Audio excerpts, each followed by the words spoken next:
Okay. Okay, so here we go. Carl Safina, you are an ecologist. You have written 10 books on nature and wildlife. You write mostly about the human relationship with the natural world. And what I like about your writing is that you write for us, regular human beings and children, instead of writing mostly for the scientific community, which makes your book accessible to me and to a wider audience. Your latest book is Becoming Wild: How Animal Cultures Raise Families, Create Beauty, and Achieve Peace. Carl, welcome to the show. Thanks so much. It's so much fun to be here with you. So, one thing, the cover of your book is amazing. So it's going to like nature always creating beauty. I think you took a page from nature and put that beauty in the cover of your book, and maybe we'll be attracted to it, like bees are attracted to beautiful flowers. I hope so. That's the idea. Yeah, the designers did a nice job with that.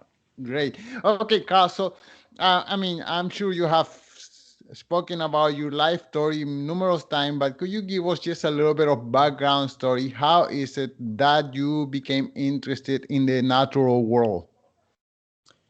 Well, it's a kind of a funny story in a way because I was born in Brooklyn, New York, in the city, not in anything like a natural world. There was almost no nature anywhere nearby. Um, and in a way, I think that made anything that was natural seem very, very special to me. So my father had a hobby of raising canaries. The apartment we lived in always had little singing birds in it, and I could watch them get on and off their nests and feed their babies. My parents would sometimes take me to the zoo or to the Natural History Museum or to the aquarium. And that's how I don't know why I developed such a love of animals, but those were my first introductions anyway.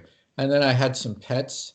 I raised homing pigeons when I was a very small boy, when I was 7 years old, and I had a pet rabbit and I had some other pets like that. And then when I finally could get to some places that had actual nature, I just went wild. I just wanted to see everything, and I collected a lot of small animals. I made terrariums and things like that. Wow. When I was a kid, I used to have canaries as well all over my apartment. But then as I was growing up, and then I would go out on weekends with friends and I wouldn't be back home for 1 or 2 days, then some of my canaries started dying. Oh, that's And terrible. Wow. yeah, and then that's when I gave up that idea. I don't remember. I think I let them all free, which I don't know if that was the best idea either. Well, where was And that? well, in South America, I'm from Colombia, so Uh-huh. I'm sure my little birds found some place to make a living, Uh-huh. and that was it. And then I always thought a dog. I always loved dogs, but I thought they were too much of a responsibility. So I just love pets whenever they are under somebody else's care. Yeah. Yeah, but I still have that love for animals. So yeah, so at least we are together in that sense. Mhm. Okay, so you developed this love for animals, and how did that translate it into your studies? Was that what you study? Yeah, yeah. I eventually found out that you could go to a college and major in environmental studies, and I got a college degree in environmental science. Um, and a lot of that was luck, just finding out that that program existed, and then also by luck from somebody I met there, a professor I met there introduced me to someone else, and then I went to graduate school and I got another 2 degrees in ecology, and I studied several kinds of seabirds in the course of those degrees. I used to train hawks, had a couple of owls, so I had a lot of those kinds of experiences, along with more formal training and getting to be more better situated to become a professional, where that would be a big part of my living would be studying animals. But then I started to become very concerned about the disappearance of fish in the ocean, which I could see myself that the fishing I was doing was getting worse and worse. And I was concerned about the seabirds that rely on small fish. So I got very involved in fisheries policy reform work, a lot of legal work, and a lot of lobbying for better laws.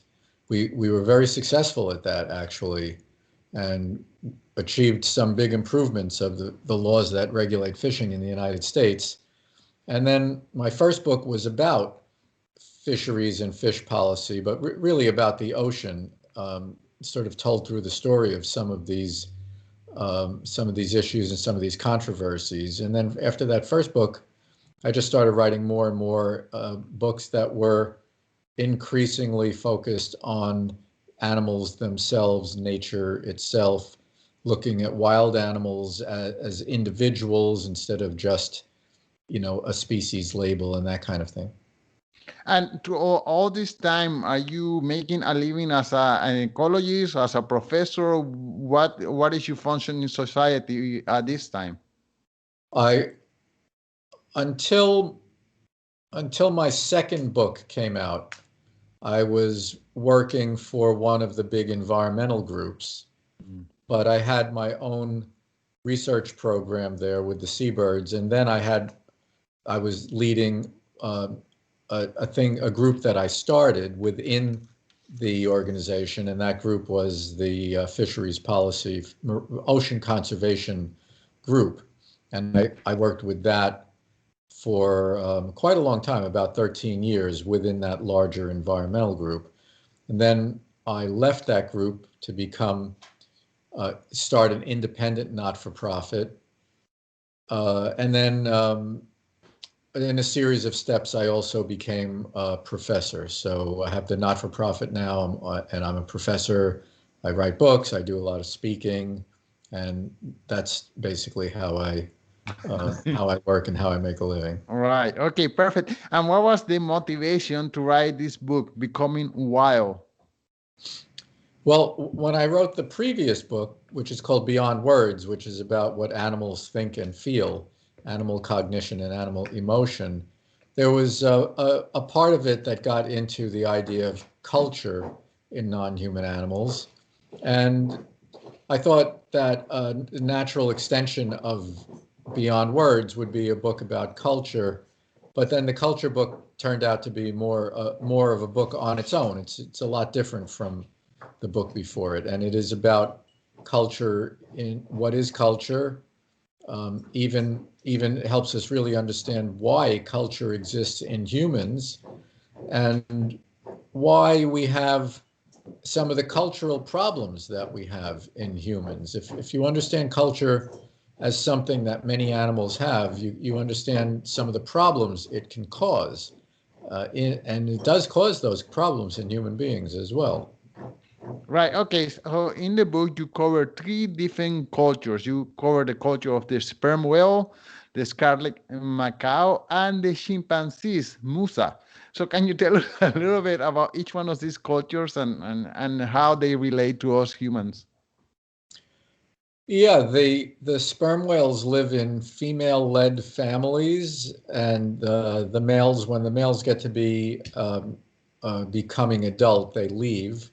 And this social structure is a lot like elephants, African elephants, Asian elephants. They live in female-led families, and so do sperm whales. The interesting thing about sperm whales, particularly, is that they use a pattern of clicks that they make, and the clicks are like a code that tells other whales who they are as individuals, what family they belong to, and what clan the family is a member of.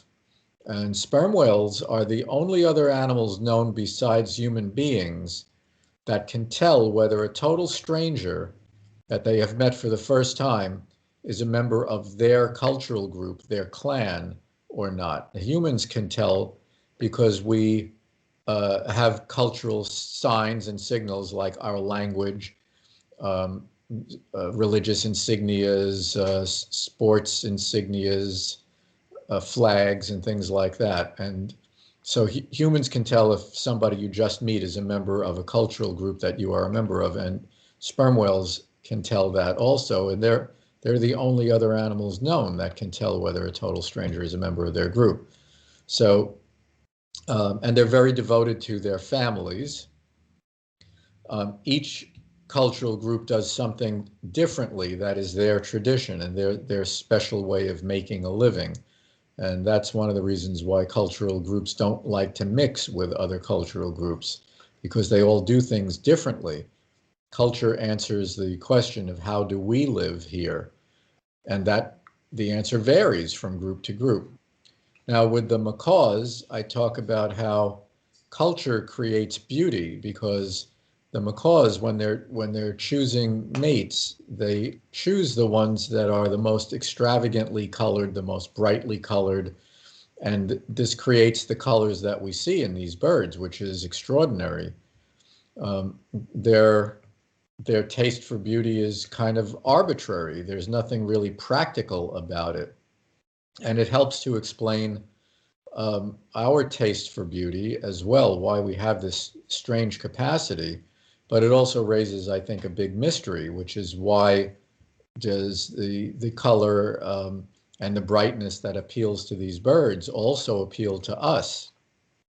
Why do flowers that are there to signal to pollinators with their colors and their form and their scent, why do they appeal to us? We are not pollinators. There's nothing practical for us in a flower, and yet there's a strange kind of universality to our sense of what is beautiful.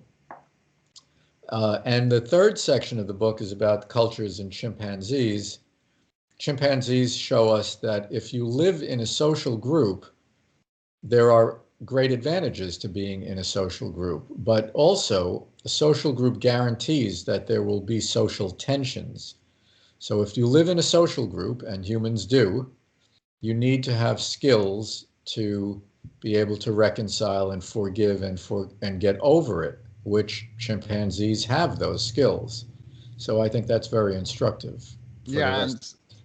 and chimpanzees have those skills, and sometimes we humans we don't have those skills. We don't Many times we don't know how to forget and forgive. So that's that's something we can learn from the chimpanzees, among so many other things. But okay, so you write mostly about this relationship with nature and the world, us included. And we as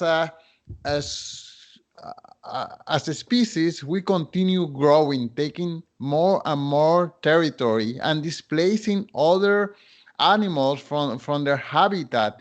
How do we balance this desire for us to grow and the right of all the animals to live their happy animal life? We continue burning forests, we continue creating factory farming, and of course we want to have a house and we want to have, I don't know, electricity and internet, but the cost is that we continue taking away the Amazon, for example, in order to Of grow course, cattle. And right. so where is the balance in that?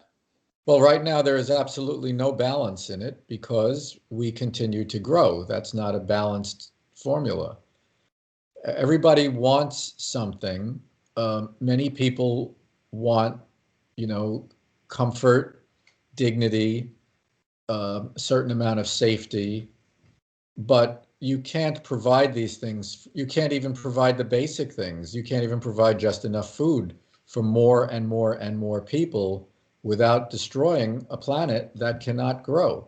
So where is the balance? The balance is in having the human population stop growing and then decline. And eventually, I think to decline quite a lot. If we had far fewer people, I mean, just to make it very simplistic, if there were 1/10 as many people, everybody would have 10 times more from the way that we are currently using the world and using nature. We would have 10 times more food, 10 times more land, 10 times more wood, 10 times more water, all of these things. So the balance is that the unbalance has to stop, and that means the population has to stop growing and actually contract so that we will become compatible with the rest of life on Earth. Right now, we are not compatible with the rest of life on Earth. We are making it go away. We are destroying it. Those are just unfortunate facts. The human species is a very, very remarkable species, but we're just simply too much of a good thing. Right now, there are about 8 billion people. There are 3 times as many people as when I was a child, 3 times. And that doesn't mean that the world is 3 times as good, or that everybody in the world has 3 times as much as they had. And when I was a kid, no one said that the main problem we have is we need 3 times as many people. And if we had 10 or 20 times as many people, a lot of things would be a lot worse than they are. So I think that's where the balance is. So how do you get that to happen? Well, if you look at which countries have population growth that is leveling off or declining slightly, it's the countries where everybody has full citizenship and can make their own decisions. And by everybody, I mean mainly women, where women can own property, can inherit property and wealth, can have their own bank accounts, can go and get an education, can be employed, can make their own decisions. And that seems to be the only thing actually that works. Right. Okay. I read a book called Sapiens by Yuval Noah Harari, where he says that the decline of our civilization started at the moment that we discovered agriculture. That before that, we used to just, a regular human being used to earn his living hunting and gathering for 2 or 4 hours, maybe 6, and then the rest of the time was socializing with their family, friends, and whatever. Then came the agricultural revolution, and then now we have back-breaking work that we have to do for endless hours. Then came the industrial revolution, where we are boxed in a warehouse creating widgets, and then now the digital revolution, where we are sitting 10 hours per day in front of a computer. So Unless you're a writer. If you're a writer, you're sitting 12 or 14 hours a day. right. So I wonder if you agree or disagree that our civilization started declining at that moment in time. Well, I think that's when civilization started, but you might, in a way, say that human dignity began to decline, and freedom began to decline. And certainly leisure time began to decline. Even health, oddly enough, began to decline because diets got a lot simpler and people got shorter as a result of it. That has changed in the last few centuries. Nutrition is better, and people's heights are sort of back to where they used to be. But in a lot of ways, I'm a fan of civilization. I like civilization. I like antibiotics. I like science. I like understanding something about our place in the universe. I like to send photos to my friends. I like those things. It's just that you can't overrun the world while you're doing it, and you don't have to overrun the world while you're doing it. One of, I think, the most instructive things for me is to be in a place like Alaska, where there are relatively very few people. Most of Alaska has very few people. It has all the animals it's supposed to have. And you can be there and be on your computer. You could be sending photos home. You can enjoy the benefits of civilization. Civilization does not depend on being in a crowd that is oppressive or robs people of their dignity or forces people to be little pawns working for the profit of someone else. None of those negative things are necessary in order to have a dignified and civilized world. Right. Okay. We are right now we are in the midst of a pandemic, the coronavirus. And like many other pandemics, the origin have the cause is our interaction with animals, our exploitation with animals, and Right. people say that it started in the wet market in China, where all this cruelty is going on with wildlife. As a matter of fact, I wonder, people are talking about the vaccine, they're talking about wearing masks, they're talking about complete shutdown, but no one is addressing the root of the problem. Do you know if anyone at all talks about the root of this problem?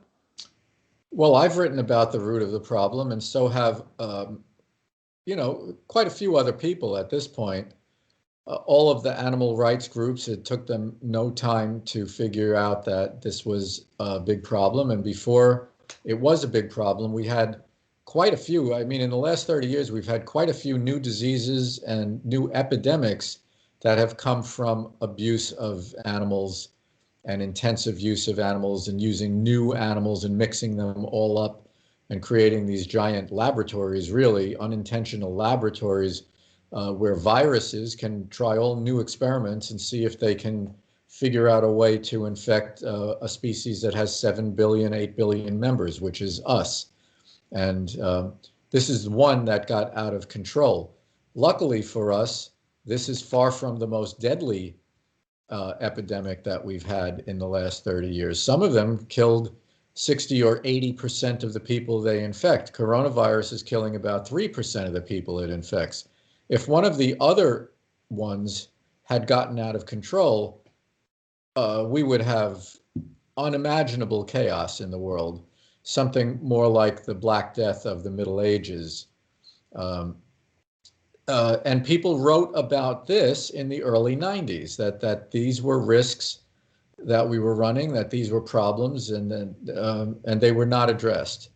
Um, Wow.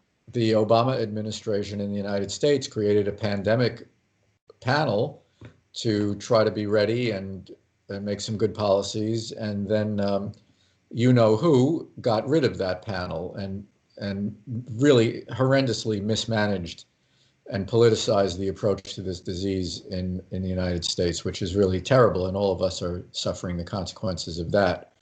So China has taken some big steps to limit, or as I understand it, abolish live wildlife markets and the breeding of wild animals for food and some medicine. I'm not exactly sure, but they have taken steps. I don't think they've done anything about the intensive factory farming.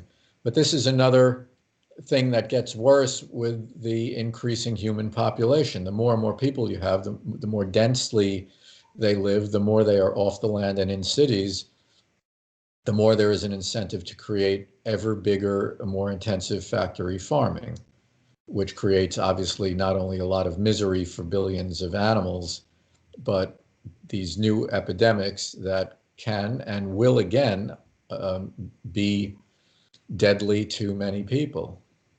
Okay, well, you just say you have written about this, the source of this problem, but somehow, somebody refusing to wear a mask in Walmart gets all this news and press, and then papers like yours or opinions like yours, they we don't get to hear them. So, is there any way to Well, magnify that's them, or is that uh, something that we don't want to hear about? We don't want to hear about not eating meat because that's something that is non-negotiable for our species. a lot of people.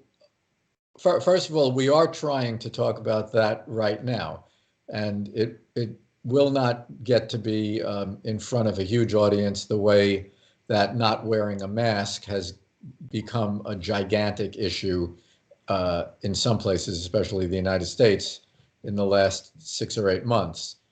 Um, that's unfortunately the way the human mind works. Some of the most trivial things get really blown up, and some of the most important things have a hard time getting people's attention, right?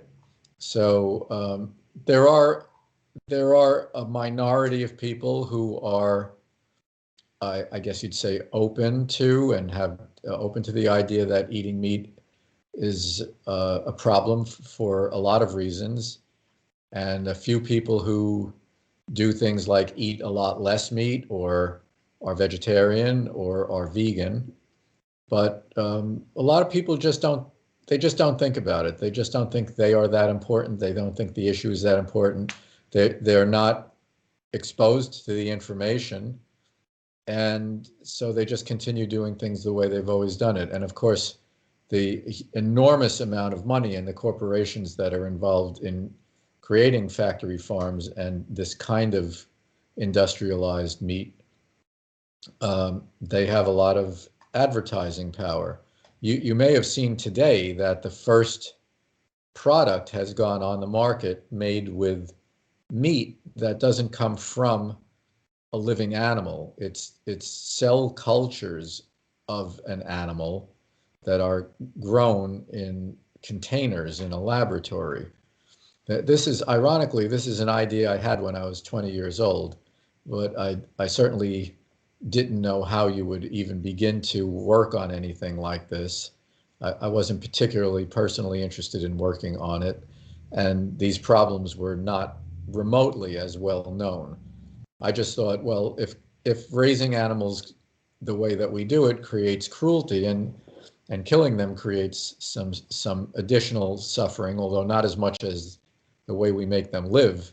They suffer much worse the way we make them live than the way we kill them. But if these are problems, can't we just grow cell cultures in cans and put a lid on it and sell that? And that is what some people are doing now. And the first product has now come out. I think it's in Singapore. It's in the New York Times today.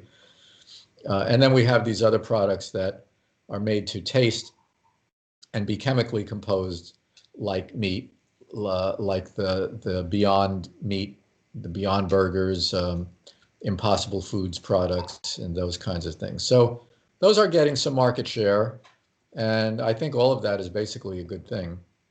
Yeah, I think in the United States now it is illegal to go to a farm and film the cruelty that is going on with the animal farming. Is that right? I'm living I in think Canada, so I think that's true in a couple of states. It's not a federal law as I understand it. right. Yeah, it kills me. I have a friend. My friend says, "Oh, I love animals. Animals are the best. They are better than people." And she have a dogs that she cooks for the dogs while eating a chicken or, or eating a steak. So I somehow we have disconnected that cows are animals as well, that chickens are animals. Somehow, Yeah. for some people, they are just a product like a plant, and somehow that connection needs to be made that a cow is an animal that feels pain, that has emotion, Right. that feels the detachment from the baby cow, that and that milk is just suffering. It's Uh-huh. great suffering for them, but we don't see it that we see them as a product as opposed to a being that deserve a life. Yes, right. That's very true. Very true. Okay, well, Carl, well, I don't think I have more questions for you, Carl. I think this has been an amazing conversation. I wonder if you could give us one more time the name of your book and then the website and all the social media where we can follow you. Okay. Well, I think there are two books that I have that really, talk about some of these things about the inner lives of animals and how they live, especially wild animals, how they live in places where humans don't usually get to see them, what they think and feel and their culture. That the first book is called Beyond Words. That's about what animals think and feel. And then the book called Becoming Wild is about their culture. And I can be found at carlsafina.org. That's Carl, and the last name is Safina, or the Safina, sorry, not the, safinacenter.org. Just safinacenter.org is the other place. That's my not-for-profit group. Yes,